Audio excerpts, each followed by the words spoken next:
अस्सलाम वालेकुम students, welcome to my channel Fariha Mirza academy. Students, आज मैं आप लोगों को टॉपिक पढ़ाऊंगी peripheral nervous system. It consist of cable which arises from the central nervous system and connect it to different organ of the body. देखिए, ये जो peripheral nervous system होता है ना, ये मुश्तमिल होता है कैबिल्स पर।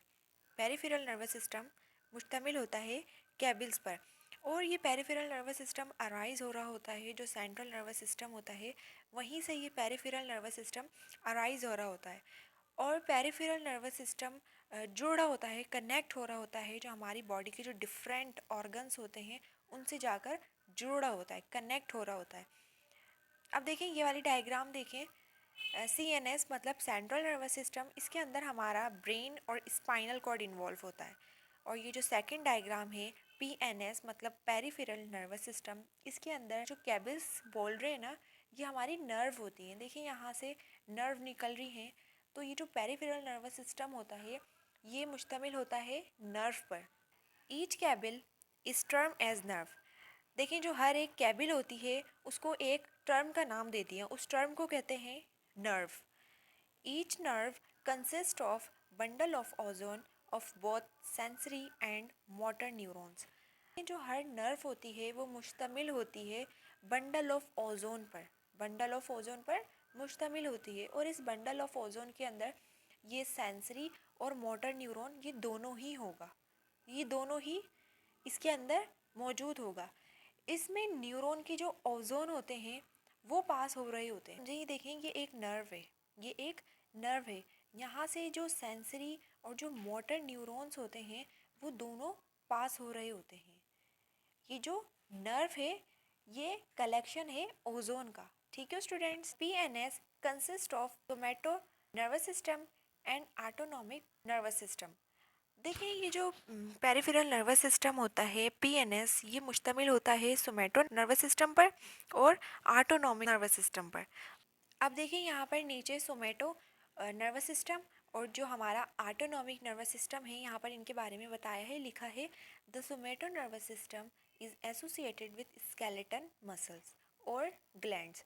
मतलब ये जो सोमैटो नर्वस सिस्टम होता है इसके अंदर शामिल होता है हमारा जो स्केलेटन मसल्स होता है वो इसके अंदर शामिल होता है, और ग्लैंड्स, ये दोनों चीज़ें इसके अंदर शामिल होता है। मतलब ये वॉलेंट्री होता है। मतलब वॉलेंट्री उस चीज़ को कहते हैं जो हमारे कंट्रोल में हो, हम उस चीज़ को कंट्रोल कर सकें, वॉलेंट्री उस चीज़ को कहते हैं। तो ये जो स्केलेटन मसल होता है ये वॉलेंट्री होता है, while the autonomic nervous system is associated with involuntary function like digestion, breathing, etc. Autonomic nervous system होता है, इसके अंदर शामिल होता है इनवॉलेंट्री फंक्शन। इनवॉलेंट्री फंक्शन मतलब जो हमारे कंट्रोल में नहीं हो उसको इनवॉलेंट्री कहते हैं। इनवॉलेंट्री के अंदर देखिए यहाँ पर दिया है डाइजेशन और ब्रीथिंग। मतलब हम सांस ले रहे होते हैं तो ये हमारे कंट्रोल में नहीं होता ना, हम सांस को रोक तो नहीं सकते। ठीक है, तो इस चीज़ को इनवॉलेंट्री कहते हैं। ठीक है, अब जैसे डाइजेशन हो रही होती है, हम कुछ फूड वगैरह खाते हैं तो वो खुद ब खुद डाइजेशन हो रहा होता है, हम तो नहीं करते ना उसको। तो ये सारा इनवॉलेंट्री होता है, जो हमारे कंट्रोल में नहीं हो, ये खुद ब खुद हो रहा होता है। तो ये जो ऑटोनॉमिक नर्वस सिस्टम होता है इसके अंदर इनवॉलेंट्री फंक्शन आते हैं, और ये जो सोमैटो नर्वस सिस्टम होता है इसके अंदर वॉलेंट्री फंक्शन आते हैं। ठीक है, these function are vital for maintaining life processes. तो ये जो फंक्शन जितने भी होते हैं ये हमारी जो ज़िंदगी गुजारने में, उसको मेंटेन करने में अहम किरदार अदा कर रहे होते हैं। अब देखिए यहाँ पर एक टॉपिक है न्यूरॉन्स का। The cell of the nervous system are term as neuron. देखिए, ये जो सेल है जिसमें जो नर्वस सिस्टम होता है वो वजूद में आया, उसको न्यूरॉन कहते हैं। Each neuron is specialised to generate and conduct neuronal signal और नर्व इम्पल्सेस। देखिए, जो हर एक जो न्यूरॉन होता है वो स्पेशल तरीके के काम को परफॉर्म कर रहा होता है। स्पेशल तरीके का काम क्या होता है, मतलब इसमें जनरेट भी हो रहा होता है और कंडक्ट भी करवा रहा होता है यही एक न्यूरॉन। किसको? नर्व इम्पल्सिस को। नर्व इम्पल्सिस को न्यूरोनल सिग्नल भी कहते हैं। ठीक है, typically a neuron consist of a cell body और सोमा एंड सेल प्रोसेसेस। देखिए, एक जो न्यूरॉन होता है वो मुश्तमिल होता है सेल बॉडी पर और सेल प्रोसेसेस पर। ये जो सेल बॉडी होता है इसको सोमा भी कहते हैं। सेल बॉडी और Soma comprised of plasma membrane, cytoplasm and nucleus। जो सेल बॉडी होता है जिसको सोमा भी कहते हैं, इसके अंदर प्लाज्मा मेम्ब्रेन, साइटोप्लाज्म और न्यूक्लियस होता है। ये तीनों चीज़ें इस सेल बॉडी के अंदर होती हैं। देखें ये डायग्राम में, देखें ये है सेल बॉडी, ये वाला जो पोर्शन है ये सेल बॉडी का है। तो इसके अंदर प्लाज्मा मेम्ब्रेन और साइटोप्लाज्म भी होगा, और ये बीच में ग्रीन कलर का पार्ट आप लोगों को दिख रहा होगा, ये है nucleus. The cell processes are hair-like projection given out from soma. They are of two types of dendrite and ozone।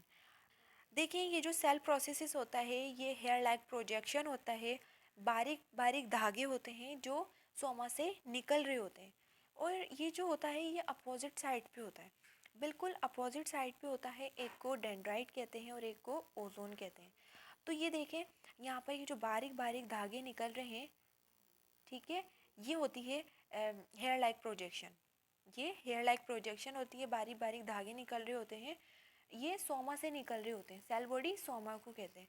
तो ये सोमा से निकल रहे होते हैं, दोनों ही अपोजिट साइड में। देखिए ये डेंड्राइट एक यहाँ पर है और ये सोमा यहाँ पर है, तो दोनों ही अपोजिट साइड पर है। देखिए ये जो डेंड्राइट होता है ये छोटे छोटे होते हैं और ज़्यादा होते हैं, जबकि ये जो ओजोन होता है ये एक ही होता है और बड़ा होता है। और ये जो डेंड्राइट होता है ये क्या काम कर रहा होता है, ये मैसेज को लेकर आ रहा होता है।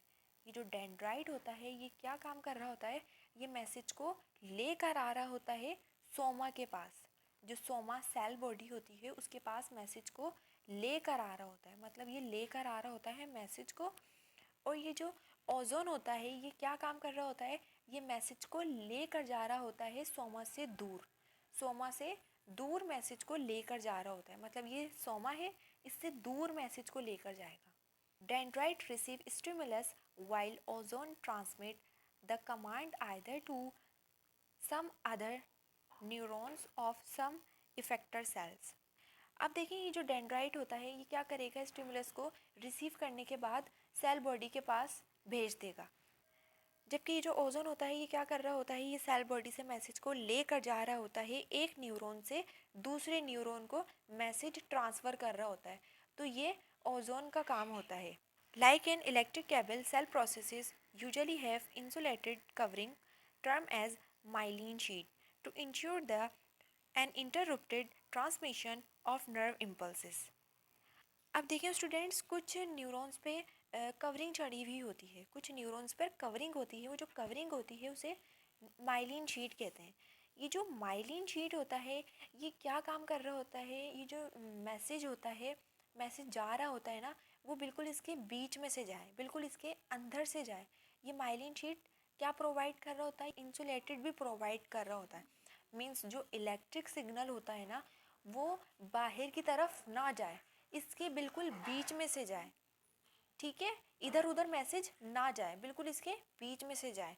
तो ये इंसुलेटेड भी प्रोवाइड कर रहा होता है माइलिन शीट, और इसकी जो स्पीड वगैरह होती है वो भी बढ़ जाती है। ठीक है स्टूडेंट्स, यहाँ तक हमारा टॉपिक हुआ complete, peripheral nervous system. I hope आप लोगों को समझ आया होगा। अब हम नेक्स्ट वीडियो में पढ़ेंगे रिफ्लेक्स एक्शन, ये हमारा नेक्स्ट टॉपिक होगा। जब तक के लिए अल्लाह हाफिज़, दुआओं में याद रखिएगा। जज़ाकल्लाह।